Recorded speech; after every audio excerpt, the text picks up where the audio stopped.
अस्सलामुअलैकुम नाजरीन, आज की इस वीडियो में हम एक ऐसी करामती दरगाह की मालूमात हासिल करेंगे जो कि हिंदुस्तान की रियासत उत्तर प्रदेश के शहर बनारस में मौजूद है और जिनका नाम हजरत शाह तैयब बनारसी रहमतुल्लाह अलैह है।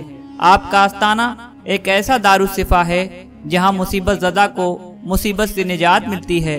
बड़ी तादाद में लोग जिन व आसेब, जादू टोना, जुनून व दिमागी बीमारी से निजात पाने के लिए आपके आस्ताने पर आते हैं और फैज़ हासिल करते हैं।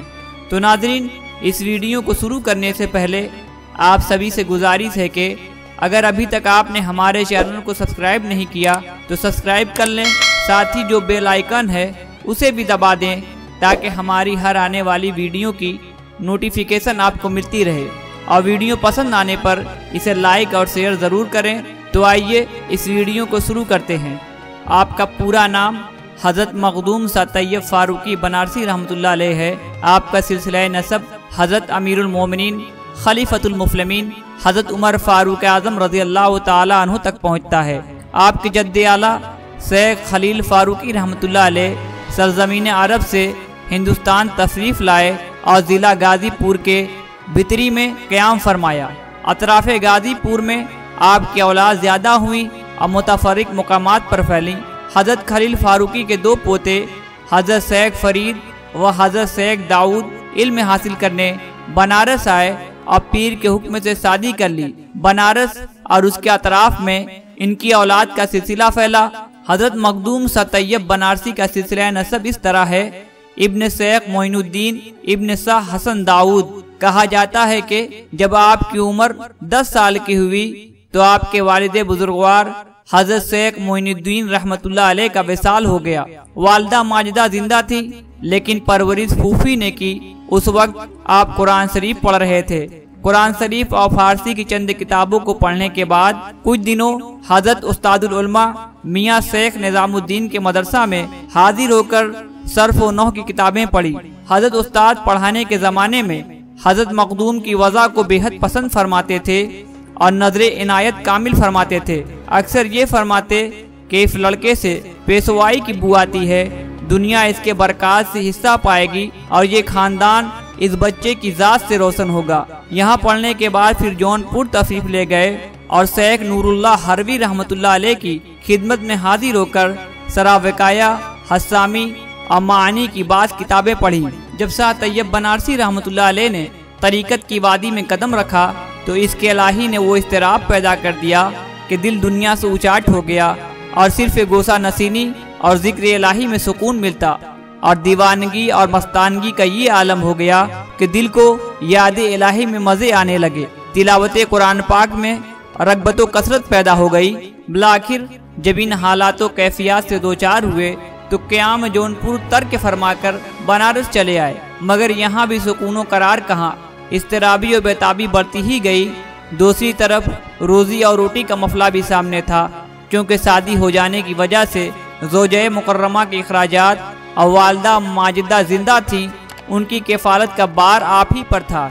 चुनांचे ज़रूरतन वक्त के हाकिम बनारस के यहाँ मुलाजिम हो गए। मगर इसके इलाही की आतिश शौक इस कदर भड़क रही थी कि सिलसिला मुलाजमत 1 साल से ज्यादा कायम नहीं रह सका और शाह तैयब के घर के लोग भी आपकी इन हालात को देखकर परेशान हो गए थे। तो उस दौर के आरिफ बिल्ला बुजुर्ग शेख शहाबुद्दीन तुर्कमानी रहमतुल्लाह अलैह की खिदमत गिरामी में हाजिर हुए और अहवाल बयान करके दुआ की दरख्वास्त की। मगर शेख शहाबुद्दीन तुर्कमान जो रोशन ज़मीर वली अल्लाह थे, इस दीवानगी और मस्तानगी की हकीकत समझ रहे थे। चुनांचे फरमाया कि ये फर्जंद तलब हक में दीवाना है। अल्लाह ताला हम सब लोगों को ये सआदत नसीब फरमाए। हम सब लोगों को इससे दुआ करानी चाहिए। आप लोग पुरुम्मीद रहिए क्योंकि अल्लाह ताला हज़रत शाह हसन रहमतुल्लाह अलैह के खानदान को इस फर्जंद गिरामी कद्र के फ्यूज़ो बरक़ात से मामूर फरमाएगा और ख़ानदान का नाम इससे रोशन होगा।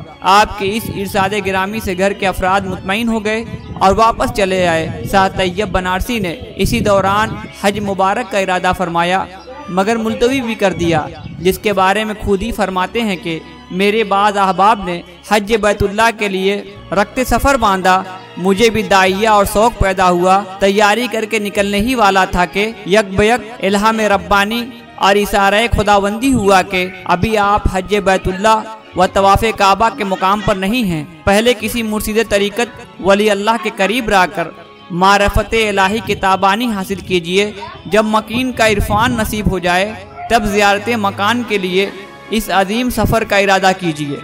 जब इस हकीकत का इंकशाफ हुआ तो शाह तैयब बनारसी रहमतुल्लाह अलैह सफ़र हज में नहीं गए, बल्कि वालिदा साहिबा व फूफी मोहतरमा से इजाज़त लेकर सैकपुरा कस्बा झोंसी ज़िला इलाहाबाद का इरादा किया। मौलाना ख्वाजा कलां की बारगाह आली में सरफियाब हुए और हकीकत हाल बयान की। मौलाना कलां रहमतुल्लाह अलैह बहुत खुश हुए और तसल्ली और दिलजोई फरमाई। शेख ताजुद्दीन झोसवी रहमतुल्लाह अलैह भी सैकपुरा हज़रत मौलाना कलां की खिदमत गिरामी में तशरीफ़ फरमाते। शेख ताजुद्दीन से तो अय्याम तालिब इल्म ही से तारुफ और मुलाकात का सर्फ हासिल था। उनकी खिदमत में गए, वो भी बहुत तवज्जो लुत्फ़ और मेहरबानी से पेश आए। चुनांचे चंद रोज क़याम करके फैज़ हासिल किया और बनारस वापस आ गए, लेकिन दिल बेकरार हुआ। आखिर मुलाकात की आतिशे शौक भड़की और तेज हुई। चुनांचे दोबारा झोंसी का सफर किया। इस बार दीवानगी और मस्तानगी का ये हाल था कि लिबास फ़कीराना ज़ेब तन किए हुए बतर्ज़ आशिकाना पैदल ही जानिब मंजिल चले और सारा सफ़र तय करके दोनों बुजुर्गों और रूहानियत के ताजदारों की खिदमत में हाजिर हो गए। जब दोनों अल्लाह वालों ने शाह तैयब को देखा तो मसरूर हुए और बसारतें सुनाई। चुनांचे आपने भी इस बार तवील क़याम किया। कभी मौलाना ख्वाजा कलां से मुस्तफ़ीद हुए और कभी शेख ताजुद्दीन से फैज़याब होते। गर्द की इस तरह मुतअद्दिद बार आमदो रफ्त जारी रही और फ़यूज़ बरक़ात हासिल करते रहे। शाह तैयब बनारसी को शरीयत मुक़द्दसा पर कमाल इस्तिक़ामत का दर्जा हासिल था। अहकाम शरीयत के जारी करने के लिए बेताब रहा करते थे। दीन मुबीन की खिलाफ वर्दी और इस्लाम की नाफरमानी को बर्दाश्त नहीं कर सकते थे। वो सारी बिदात और खुराफात जो उस वक्त बनारस में रिवाज पजीर हो गई थी, शाह साहब ने इन सब को कलाकमा फरमाया और तमाम कभी तरीन रसूमात से और बदतरीन बिदात से बनारस की सरजमीन को पाको साफ फरमाया। शाह तैयब बनारसी की करामतों में से एक करामत ये थी कि बिदात के मतवाले और गुनाहों के करने वाले और खुराफात वाहियात के शिकार दिलो जान से आपकी बात सुनते थे और आपके हुक्म की फरमाबरदारी ज़ौक़ व शौक़ से करते थे। शाह तैयब रहमतुल्लाह अलैह की मुखालफत के दर पे नहीं होते थे। इब्तदाई हालात में तो हज़रत शाह तैयब अहले बिदत और अहले हवा के साथ शिद्दत का बर्ताव फरमाते थे। अम्र बिल मारूफ व नही अनिल मुनकर के बाब में आपको रसूख ताम हासिल था, इसलिए इन उमूर को अंजाम दही में बेख्तियार हो जाते थे। अगर किसी ने ढोल या मज़ामीर वगैरह इस्तेमाल किया और उसकी आवाज़ आपने सुन ली तो फौरन जाकर उसको तंबीह फरमाते और इन आलाते लौह को तोड़ डालते। अगर किसी को नमाज फज्र के वक्त सोता हुआ पाते तो उसके मुंह पर पानी डाल देते, या ऐसा होता तो उसे जगा देते, बाद दफा तो तनबीहन मार भी देते। इसी तरह शाह तैयब बनारसी मालदारों और जाओ हस्मत वालों से कोई ताल्लुक नहीं रखते थे और ना तो उनके ईवानों और दरबारों में हाजिरी देते थे। शाह तैयब बनारसी रहमतुल्लाह अलैह फितरतन बहुत रहमदिल और खलीक बुजुर्ग थे। रसूल अरबी जनाब मोहम्मद रसूलुल्लाह सल्लल्लाहु अलैहि वसल्लम के सुन्नत के आशिक़ ज़ार थे। आपकी बारगाह में रहमत इलाही बरसती हुई मालूम होती थी। कोई मांगने वाला मोहताज खाली हाथ वापस नहीं जाता था। शाह तैयब बनारसी बड़े ही हक़्गो और मुजाहिदो बेबाक इंसान थे। आपकी ज़िंदगी का एक वाक़या मिलता है कि आप जुमा की नमाज जामा मस्जिद ज्ञानवापी में अदा फरमाते थे। एक बार खतीब जुमा ने खुतबा में अकबर का नाम ले लिया। हज़रत शाह तैयब बनारसी रहमतुल्लाह अलैह ने जोश में आकर खतीब को मिंबर से नीचे उतारना चाहा और फरमाया कि खुतबा में काफिर का नाम लेता है। इत्तेफाक से उस वक्त हज़रत मौलाना ख्वाजा कलां और हज़रत शेख ताजुद्दीन रहमतुल्लाह अलैह भी मौजूद थे।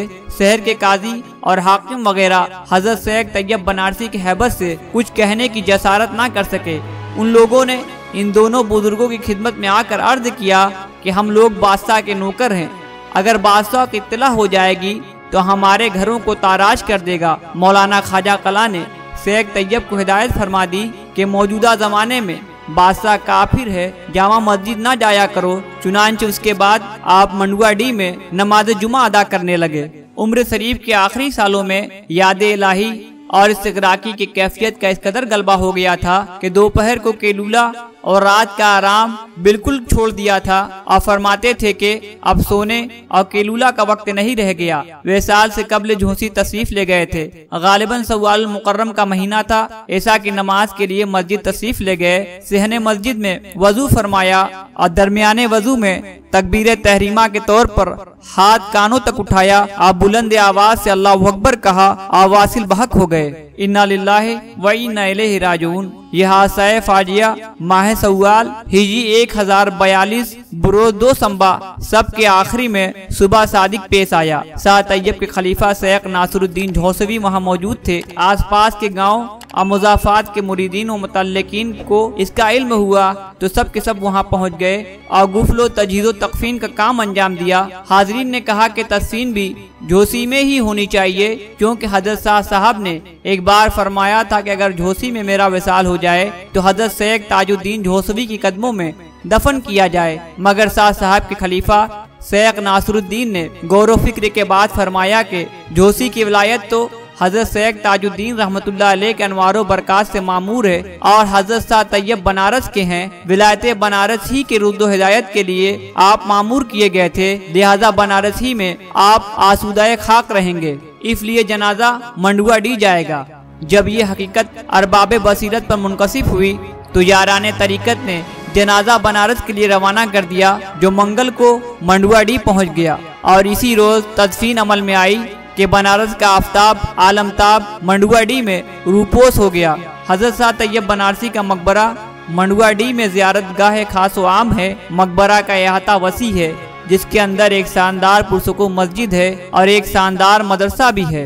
हर साल 7 सव्वाल को यानी छोटी ईद वाले दिन आपका उर्स होता है और हर मजहब हर फिरके के लोग आपके आस्थाने पर पहुंचकर फैज़ हासिल करते हैं। अल्लाह ताला अपने हबीब सल्लल्लाहु अलैहि वसल्लम के सदक़े में और हजरत शाह तैयब बनारसी और अहले बैत के वसीले से हम सब को मुकम्मल इसकी रसूल अता फरमाए और सबके ईमान की हिफाजत फरमाए और सबको नेक अमल करने की तौफीक अता फरमाए और सबको दुनिया व आखिरत में कामयाबी अता फरमाए और सबकी नेक जायज़ मुरादों को पूरी फरमाए। आमीन या रब्बल आलमीन। माशा अल्लाह नाज़रीन, उम्मीद करता हूँ कि आपको वीडियो पसंद आई होगी और आपने ज़ियारत भी की और शाह तैयब बनारसी के बारे में